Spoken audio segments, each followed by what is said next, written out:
So I've decided to do my news media story on Myanmar's Rohingya people. The reason I chose this story is because, for multiple reasons actually. So I'm actually currently taking a class on genocides, which this story kind of correlates with.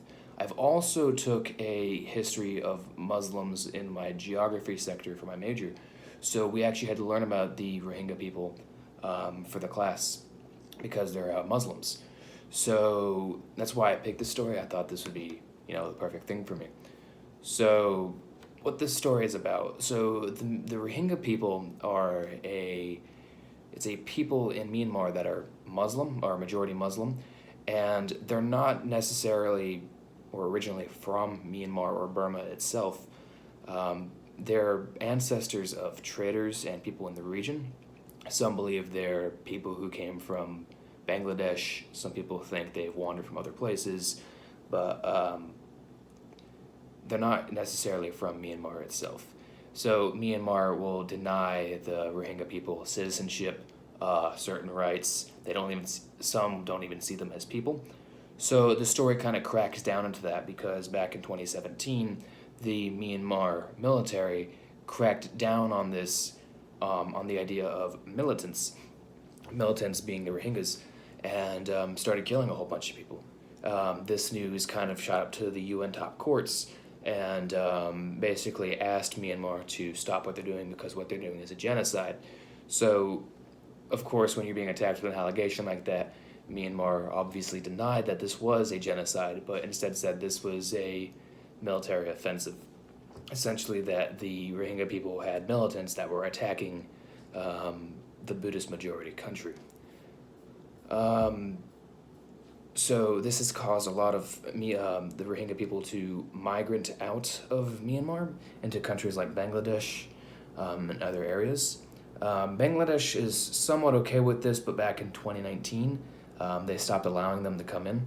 The Rohingyas are a minority within Myanmar, only estimating about 1 million in population. And after the entire occasion or the issues that occurred, the population is down to about half of that, most of which don't even want to return to the country as is. The military used tactics like rape, torture. They abused the young women and girls. They just killed the men and young boys. Some would say that this is too far. Overall, about the story, I feel like the media coverage was fair, but I feel like it didn't give enough of the other side of the story. This was about what the Rohingya people are suffering, and not so much how does the Myanmar military see it. So in the article it mentions how the military will conduct investigations and other things about the allegations because the UN has problems with the way that they're handling it. So Myanmar itself is saying that these are radicals, that they're not killing women and children or just regular overall civilians. But the article really doesn't go on too much of their side. But overall, I still think it's fair because this article is more or less about the Myanmar Rohingya people and their crisis that they are suffering. My opinion on whether or not this treatment is fair towards Muslims, absolutely not. This is a genocide. This isn't just a military skirmish. This isn't a fight that just broke out. No, this is a genocide. That Myanmar itself is literally trying to eradicate a whole population of people, women, children, everything. And this is the kind of stuff that we covered in my genocide class. They're dehumanizing them by denying them rights, citizenship, stuff like that. That's the first step, dehumanization. And then they make them out to be the bad guys, saying that they have caused problems, that they're killing the Buddhists there in the Buddhist majority country, when in reality, there's no real backing to it. So these are all signs of a genocide, and it happens. They kill thousands, they've destroyed villages. So I believe the action and treatment towards the Muslims in Myanmar is completely unacceptable. But going back to if the news was fair and sufficient or balanced, I believe it is. I would like to see more information about where the Rohingya people went besides Bangladesh, and Bangladesh's opinion on what the people were like and why it's taking them in. I want to see more of an opinion from Bangladesh and not so much Myanmar and how they're suffering. I think it would be better for the article overall. Um, so going back to the villages and the people that live there. So the people live in the northwestern part of the country.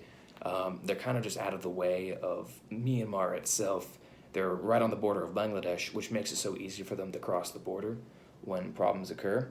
And almost half of the villages were completely destroyed, or at least a third of them were. But this still leaves a lot of problems within the Rohingya people and the Myanmar people overall. International responses have occurred, so countries like the Gambia and others of the UN have called for Myanmar to stand trial, or representatives of it, because what this is a genocide, and many countries recognize this. But the president, who in the past was a person who stood up for human rights, denies these allegations, and she supports the idea of what their government, what their military is doing. But the world has a pretty good idea of what's really happening.